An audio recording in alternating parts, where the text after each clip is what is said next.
Hi friends, welcome back to my channel Aparna nature lovers. అందరూ ఎలా ఉన్నారు? నేనైతే చాలా చాలా బాగున్నాను. మీరందరూ కూడా బాగుండాలని కోరుకుంటున్నాను. ఫ్రెండ్స్, ఛానల్ ఎవరైనా కొత్తగా చూస్తూ ఉంటే సబ్స్క్రైబ్ చేయడం అయితే అసలు మర్చిపోవద్దు. అలాగే మీరు చేసే లైక్ నాకు చాలా సపోర్ట్గా ఉంటుంది. వీడియోని అయితే ఒక్క లైక్ చేసేయండి. అలాగే మీ ఫ్రెండ్స్ అండ్ ఫ్యామిలీ మెంబర్స్కి వీడియోని షేర్ చేసేయండి. ఫ్రెండ్స్, వీడియోని అయితే స్కిప్ చేయొద్దు, చివరి వరకు చూడండి. ఇది బీరపాదు. ఇది అయితే మేము ఆన్లైన్లో విత్తనాలు ఆర్డర్ పెట్టిన పాదు అనమాట. కాయలు అయితే చాలా బాగా కాసింది. 2.5 months అయితే అవుతుంది ఇప్పటికీ. ఈ బీరపాదుకైతే మేమైతే ఎటువంటి ఎరువులు ఏం యూస్ చేయలేదు. ఇవంతా న్యాచురల్గా పండించిందే. మనం బయట మార్కెట్లో తీసుకున్న వాటికి మనం ఇలా సొంతంగా పెంచుకున్న వాటికి అయితే చాలా డిఫరెన్స్ ఉంటుంది. అది మీకు కూడా తెలుసు. బయట మార్కెట్లో అమ్మేవి దిగుబడి కోసం, ఎక్కువ లాభం కోసం మనకి ఎరువులు అయితే యూస్ చేస్తారు.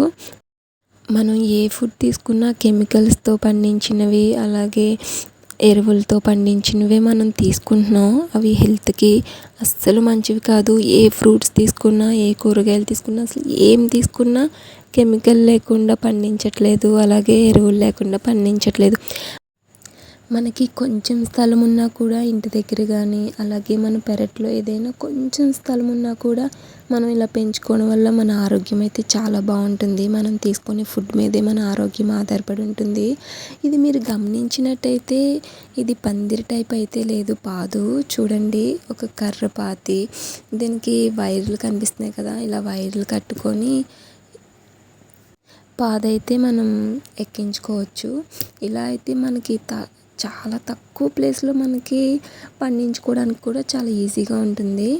అలాగే మనం కాయలు కోసుకునేటప్పుడు కూడా మనకి చాలా ఈజీగా అయిపోతుంది అనమాట. మనం పందిరి టైపు పాదు వేసుకుంటే మనకి ప్లేస్ అయితే ఎక్కువ పడుతుంది. అలాగే కాయలు కోయడానికి కూడా దాని కిందకు వెళ్ళి కోసుకొని అలా అయితే కొంచెం ఇబ్బందిగా ఉంటుంది. ప్లేస్ ఎక్కువ కూడా ఉండాలి. మనకి ఇలా అయితే అంత ప్లేస్ అవసరం లేదు. మీకు ఆల్రెడీ చూస్తున్నారు కదా, మేమైతే కాయలు కోస్తున్నాం. మనకి కాయలు కూడా చాలా క్లియర్గా కనిపిస్తున్నాయి. పందిరి టైప్ వచ్చేటప్పటికి మనకైతే అంతలా అయితే ఉండదు. దాని కిందకి వెళ్ళి కోసుకునేటటువంటిగా విధంగా ఉంటుంది. ఈ వీడియో మీకు నచ్చుతుందని అనుకుంటున్నాను. వీడియో అయితే లైక్ చేయడం మర్చిపోవద్దు. ఇవైతే మేము కోసిన కాయలు. ఫ్రెండ్స్, ఛానల్ ఎవరైనా సబ్స్క్రైబ్ చేయకపోతే సబ్స్క్రైబ్ చేయడం అయితే అస్సలు మర్చిపోవద్దు. మీరు చేసే లైక్ నాకు చాలా సపోర్ట్గా ఉంటుంది. మరో మంచి వీడియోతో మీ ముందు ఉంటాను. అప్పటి వరకు బాయ్. Thanks for watching.